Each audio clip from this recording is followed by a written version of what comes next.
Well, hello, hello, hello again. Triple hello, triple shalom. Really a blessing to be here with you today, another wintry day. I love these winter days. The more snow, the better. I think I'm in the right place then, right? Check that box off. Thank you to Captioning Services. I really appreciate everything you do for us, bridging all of our worlds together so I can deliver observation, a little bit of lecture, etc., putting some ideas together. Remember my saying, everybody, I'm not right, I'm not wrong. I'm just delivering to you some ideas I have. Boy, am I going to sing for my supper today. I've been thinking about this comparison I'm about to provide for you to share with you for quite a few days to get this together. You see this picture in here. This reminds me of that famous poem. You probably remember it, you know.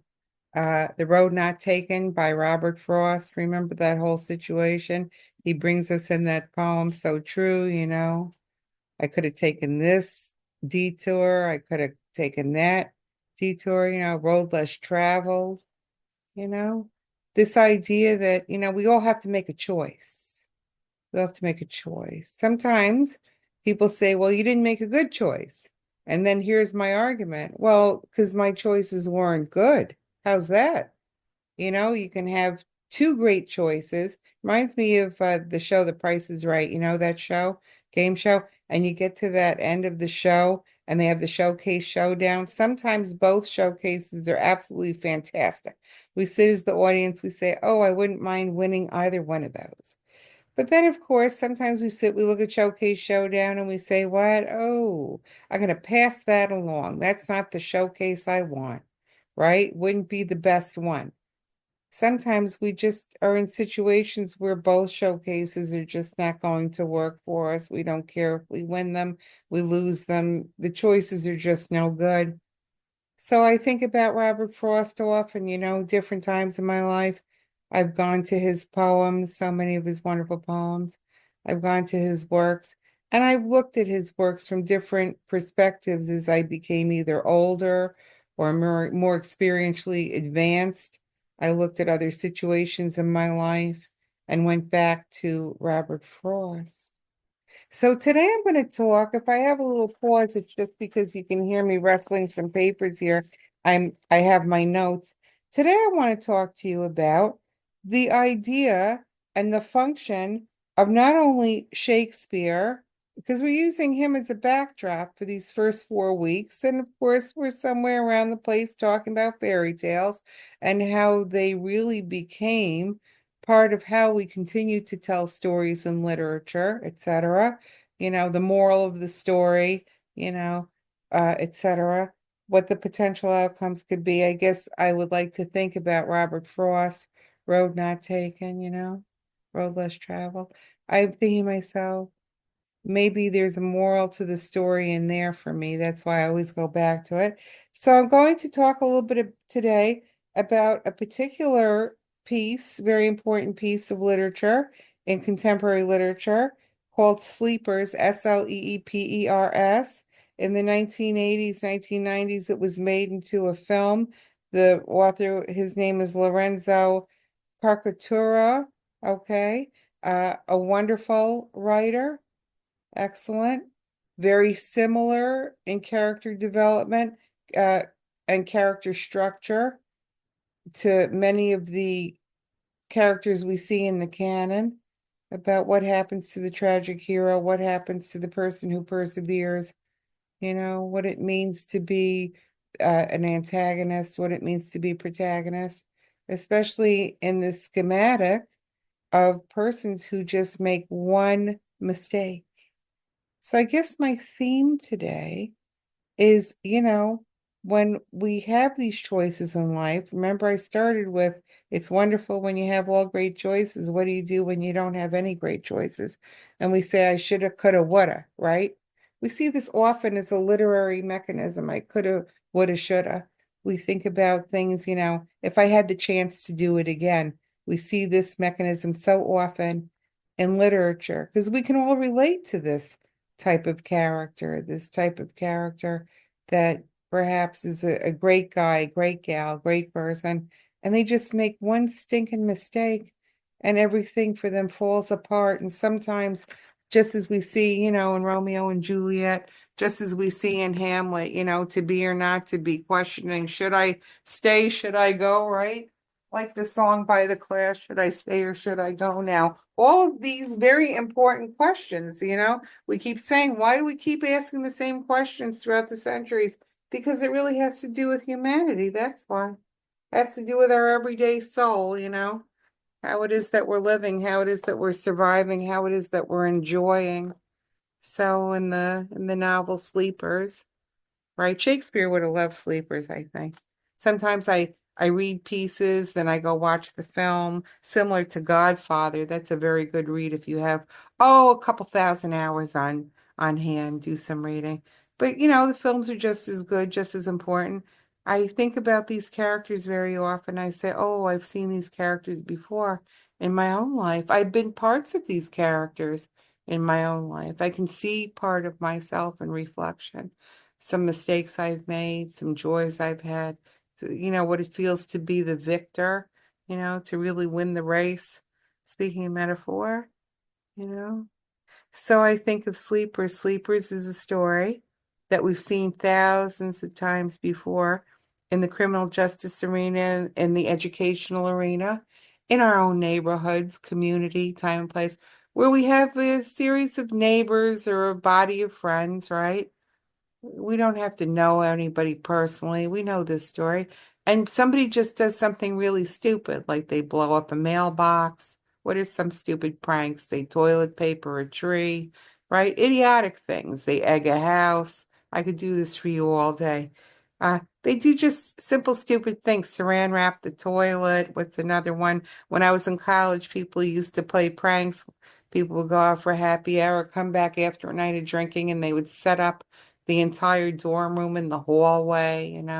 So we know people that, have always done these kinds of things, pranks. But see, when we're young, we're just really not developed enough to think about what if, what could happen, who would it really hurt, how bad would these comical intentions turn out?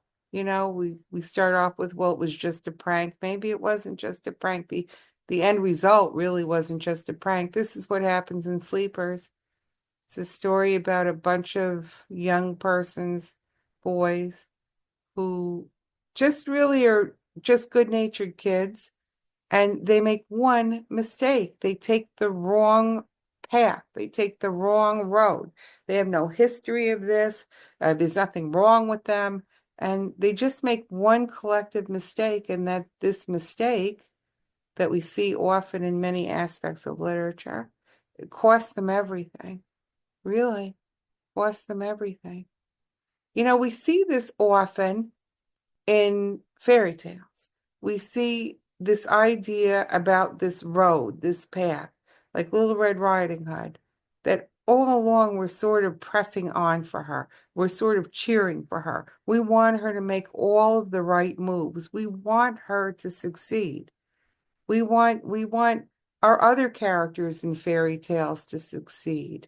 I think often about this idea in literature, in the theories, buried in within them, this criteria that sometimes it's not only the choices we have, sometimes we need somebody else to pull us out of a hole.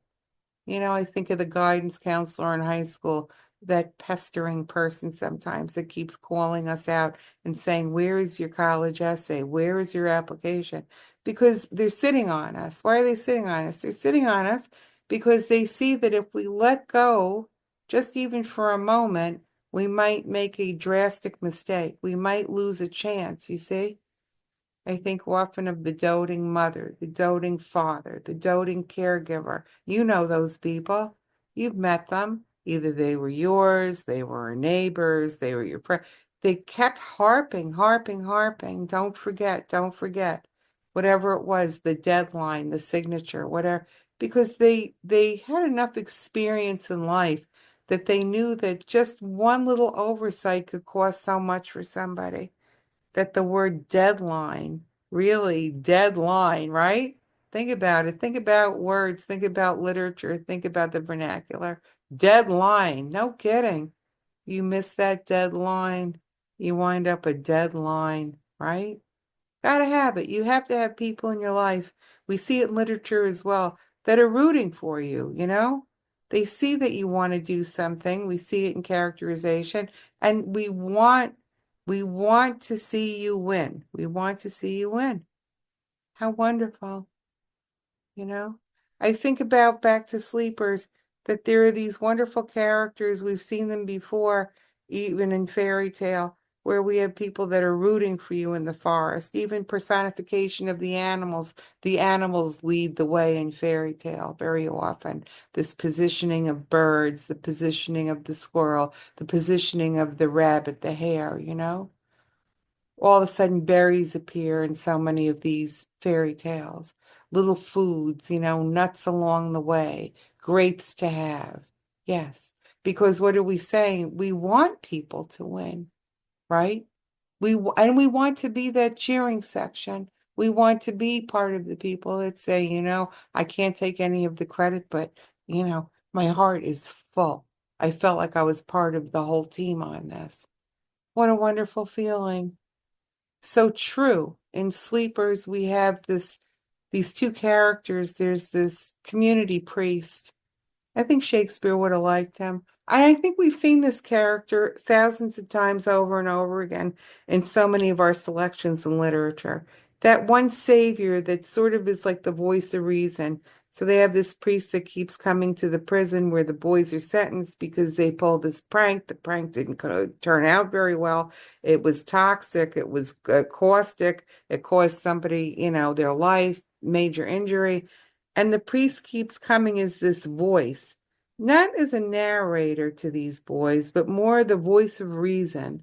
This idea that he's sort of offering little prescriptive environment as he, an advisement, environment and advisement as he goes along, trying to share with these boys what they need to do in order to keep themselves intact sexually, socially, emotionally, physically. You know, again, we've seen this in Shakespeare. What's he talking about? He's talking about what people need to do in order to survive, the human experience, you know? So we see this in the priest, and he's with them for a very long time in their development in this novel, Sleepers. And he's just trying to get them to a place where they can just continue to succeed, to find inner peace, similar to the fairy tale. That so many of our fairy tales are really a struggle between external forces and internal forces, right? The external world, which we have very little control over, and our internal world, which I would like to think, locus of control, all these psychodynamics, you know, that we see in literary theory, psychoanalytic approach, you know, the idea of positive self-talk, trying to get through something. I've referenced other materials. I referenced For You Jarhead by Anthony Swafford, which was a memoir, and his character that he provides for us in memoir. He's talking about self, autobiographical. He even talks about the whole notion about self-talk, how he had to give himself pep talks. We see characters that are crafted by authors that are continuously self-talking, continuously trying to reason for themselves what is happening, what has happened, and how they can move on. Again, part of the human experience. I like to think that we're getting somewhere near answering this question, which is in the course description. Why is literature important? Do I have to have something happen to me firsthand to understand the relevance and seriousness of it? No, I can look at a character that's developed right before my eyes, a whole world presented to me that I can say, this is so relatable because what would happen if this were me? What would happen if this were somebody I love? You know, it has all of these opportunities to have relationship to it, to the character. So the end of Sleepers, I'll just cut right to the chase here. Some of the characters make it in the end. They make it 80% of the way. The other 20%, they have PTSD. Their lives are riddled with some anxieties. They have moved on the best that they could. They tried to make sense of things. And then some of the other characters, their life ends very prematurely in circumstances due to alcohol use and abuse, drug use and abuse, mental health issues that are never cared for, taken care of, etc. And they just lack coping skills due to this one decision, one little fork in the road. They could have had another choice, but they didn't make it. You know, how life is so random. You know, you can have two sets of the same people make the same choice and have two very different outcomes. Shakespeare could have given us plenty of Romeo and Juliets, and not everybody would have had the same ending. You know, this is what literature serves for us sometimes, these cautionary tales.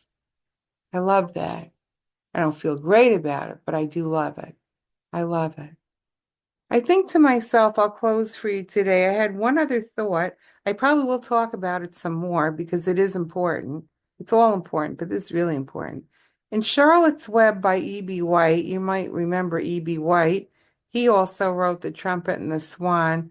He wrote delicate novels, delicate ideas, delicate characters for very intense concepts. If you remember in Charlotte's Web, I remember reading Charlotte's Web. I was all freaked out because I felt that I could relate to Wilbur. Wilbur was ready to be slaughtered and he had nobody. You talk about abandonment, isolation. And he had this little friend, this little spider, Charlotte. And Charlotte kept giving him all of the necessary magic words, trying to encourage him, trying to get him to move on, trying to reaffirm, he's going to be all right. She's going to help him. Nothing drastic is going to happen to him. He will be the victor. And at the very end, if you remember with Charlotte's Web, Charlotte dies, but she gives life to Wilbur, you see? She exports, I'll use that word, she exports chance, deliverance in a way to Wilbur. But you see, we're talking about the canon and we're talking about pop culture and we're talking about all of these themes I keep drawing for you to illustrate to you why, no matter who the writer, no matter what the character, we keep going back to these basic theories, basic elements about poverty, underrepresentation, misrepresentation, zero representation. We keep going back to having these choices we have to make. Do we have support? Don't we have support? This is perhaps why we keep retelling these stories. Maybe as a primer, primer, a primer, to say, as we say in children's literature, these are all the kinds of people that you're going to meet. I think about Dr. Seuss often. Anybody know Dr. Seuss? Oh, the places you will go. Okay. What is he telling us in this book?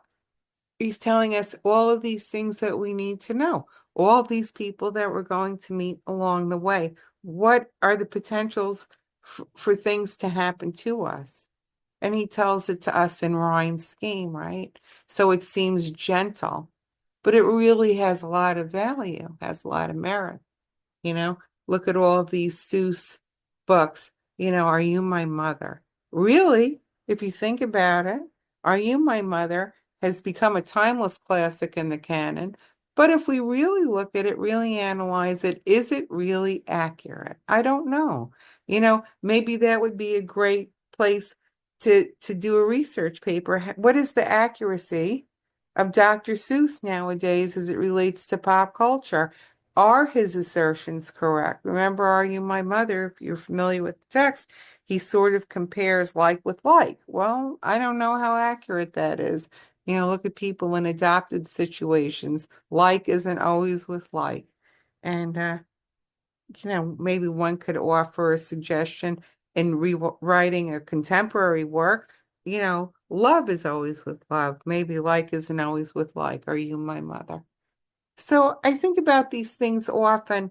The characters, even in E.B. White, we've seen these characters before, even though the animals become personified and really characterized as if they were human and have human elements. That's why these books become so timeless, because they're trying to help us from a very young age shape capacity, shape understanding, shape all kinds of expectation, whether it's positive and or negative. But what's so interesting, what E.B. White does, similar to what we see in Sleepers, similar, all the self-talk, what's going to happen to me, right? When people ask these critical questions in youth, early adulthood, you're not in midlife yet. When you get there, let me know how you find it. You might be pleasantly surprised or greatly disappointed. I don't know. If you're lucky, it'll be half of one and half of the other, and they'll be interchangeable. But yeah, what will happen to me, right? Shakespeare asked this in his characters. What will happen to me, right? Writing from a place of anxiety, writing from a place of wanting reassurance, certitude. There's another word, certitude, the emotional experience of certitude, to be able to make the right choices, to feel good and supported in right choices, not to feel isolated, empty, and alone, as we saw in the characters in Sleepers, who were all doing time in a correctional facility. And even though they're all doing time, each of their time is a little different, and it's frightening. Just like Wilbur in the barn. He's with all these other characters also in the barn, but his time is a little different. It's spent a little differently, pondered a little differently than everybody else's. The theme of what happens when the world continues, though my world has stopped. My world will not be the same road everybody else's is going to be. Very important questions in literature. Like I say again, why are these stories? Why are these characters? Why are these situations occurring over and over again? And this is my assertion, because it has to do with the human experience. It has to do with, how am I in fairy tale? How am I going to win?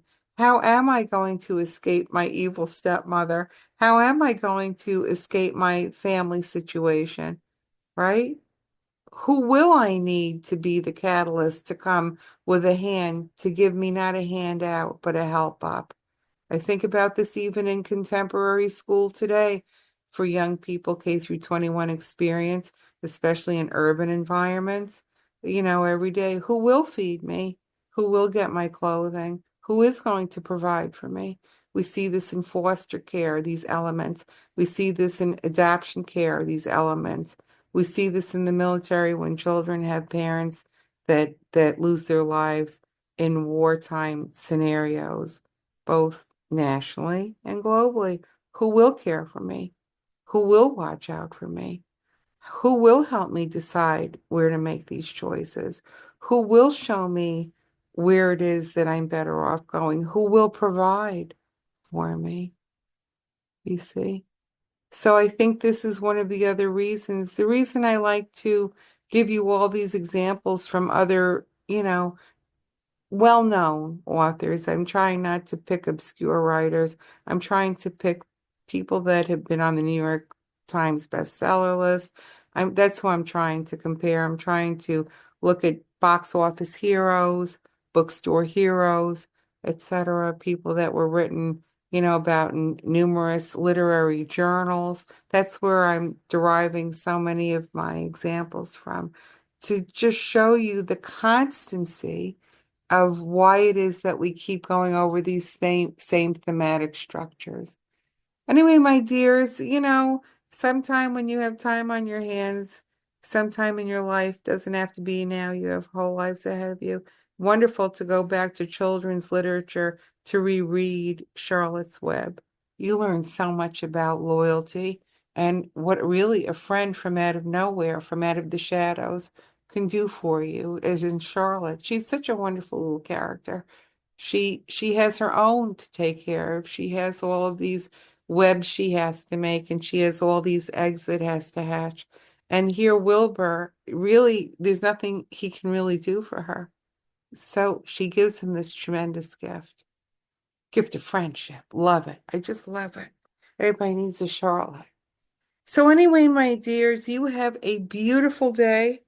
Always be blessed. Thank you for the time that you spent listening to my observations. I like to pull some ideas together for you in these lecture casts, and I wish you well always. If you're on campus, come say hi. It's easy to find me. I'm hiding out in plain sight. You want to have coffee? We could have lunch, get together as a group if any of you are on campus. I know quite a few of you are not even in New York State, but that's okay. Anytime you want to reach out, I'm always on the other side of things right here. I don't go too far. I do go far, but I don't go too far. Be blessed, everybody. Have a good one.